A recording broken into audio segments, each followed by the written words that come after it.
ang naggubot man gud ana una gyud na ang Israel. So nagi tensyon na ng Israel ug Iran. Karon nagsugod na sila gubat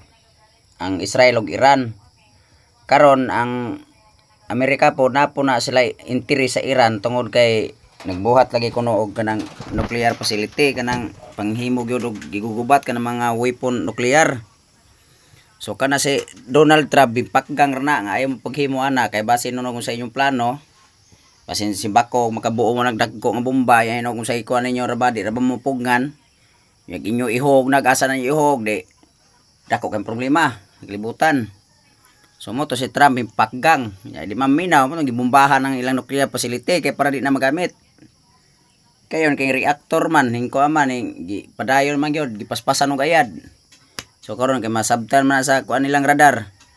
Naman na sila kanang og sa kompana spy or sa kompana tig monitor kung unsa gibuhat sa matag bansa. So naabtan man to dito nga nakit-an man po nga himuon na po balik. So kuan na pod mo nang muni nga tiwason na lang yun mo nang atake na po bomba sige bomba. Ya karon kay kining Iran desperado man na kuan di po ni maayo po ng Iran kay ang US la ilang kontra ug ang Israel dapat ang Iran direct gud sila mo atake dito sa US dito sa lugar gud sa US ug dito sa Israel mo gud itakihon na unsa man mo idamay man po ng lain nga way labot kanang mga kana pareha nang sa kuan sa United Arab Emirates sa may sa Kuwait Qatar umnilabot gidamay man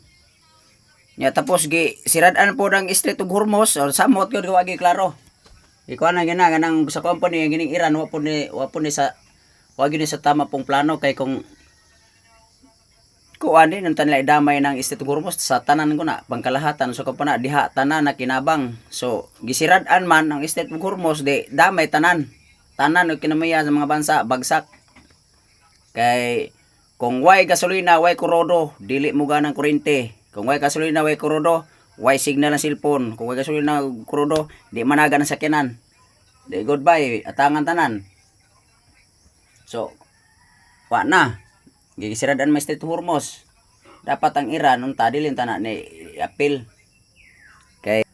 ang ilang kontra ang US ug Israel dapat ang Iran kung gubat yun ilang gusto nga di sila desperado diretso sila ngadto sila suong si US ngadto US lang gubaton ug Israel desperado naman gi sirad-an ang Strait of Hormuz so damay tanan kay wa po ni klarong Iran pod dapat unta dili apil-apil ng way labot dili apil tanan tamaan tanan mahal ang gasolina tanan nagmahal na dapat amblihan na kuan ug balik sa Iran ang Strait of Hormuz kay manilabot